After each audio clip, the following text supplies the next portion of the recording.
Hey everybody, welcome to Massimo Motivation. My name is Christopher Massimo. I'm a licensed therapist, and today we're going to talk about 3 things you can do to combat social anxiety.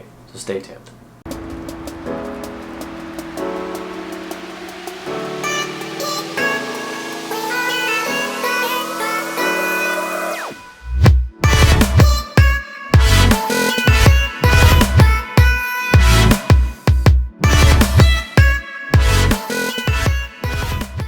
Hey everybody, welcome to Massimo Motivation. Again, my name is Christopher Massimo, and today I'm going to talk to you about 3 things you can do right now to combat social anxiety.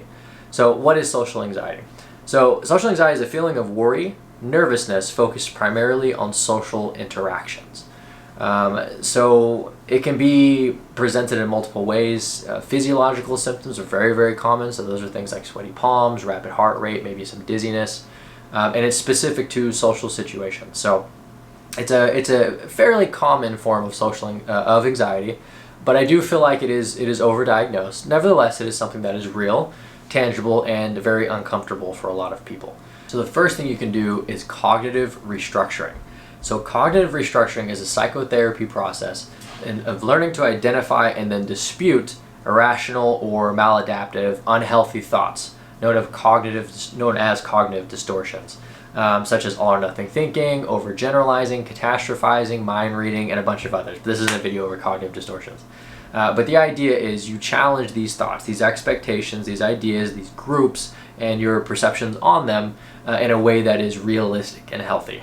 So this is something that you could do with your therapist, but it sets the tone for a foundation of entering into a context or with a group of variables that make you very uncomfortable socially. And if you can change the perception, you change the baseline of entering into that group, which is really, really, really, really important. Now, this part can take a little bit of time, depending on how long this person has solidified these perceptions that they have.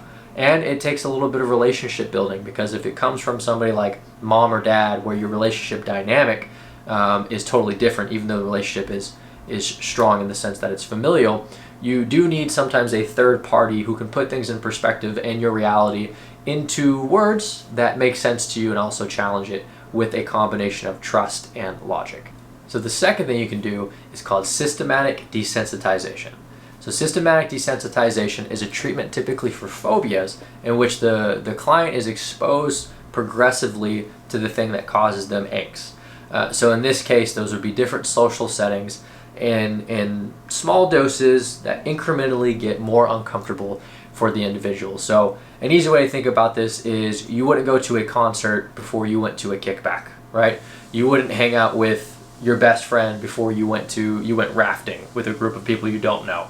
So you find situations that make sense for the individual to slowly expose themselves. Now, if it's really, really serious, some phobias and some anxiety disorders start online, where you actually watch something that would typically bring you anxiety. So it depends, and this is something that you'd have to figure out with your clinician.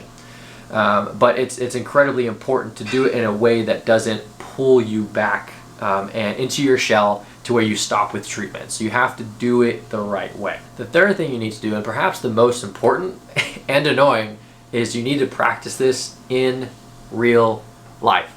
You have to actually go and be with people if you have social anxiety disorder. So here's a concept I talk to a lot of my clients about. It's called leaning in and integration. So when you have something that doesn't feel good, the idea is to compartmentalize or block out. But that's a lack of integration.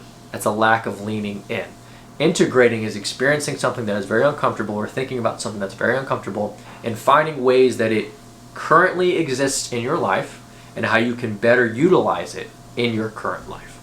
Leaning in is saying, you know what, I'm anxious, this feels uncomfortable, but I'm gonna go do it anyway. Now, there's a level to that, okay? There are boundaries here. Again, don't start with a concert. That doesn't make a lot of sense.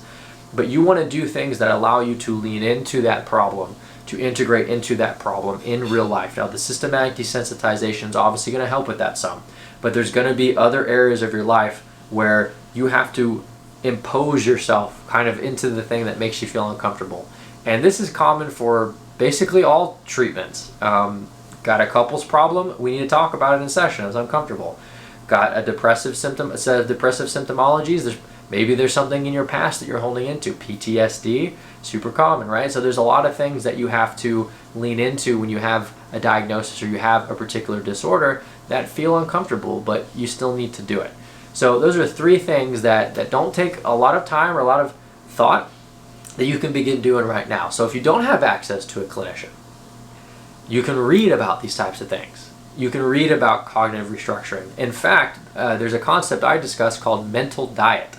And a mental diet is just like a physical diet, where if you don't have access to treatment or can't afford that, you can actually access books, content, YouTube videos that are specific to your problem that are positive in nature.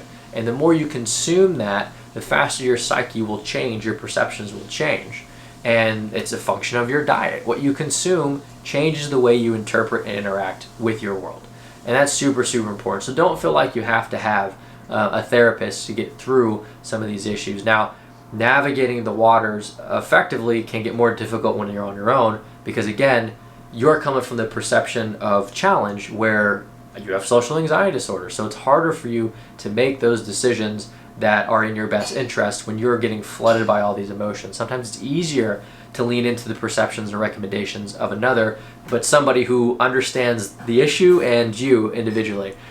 So a clinician is obviously recommended, but not required. If you have social anxiety disorder, my encouragement to you is you just got to lean into it. You have to start doing things like the desensitization, like cognitive restructuring, which is leaning into your perceptions and how they may not be right, and leaning into things in real life that make you feel uncomfortable, because that's where growth is made.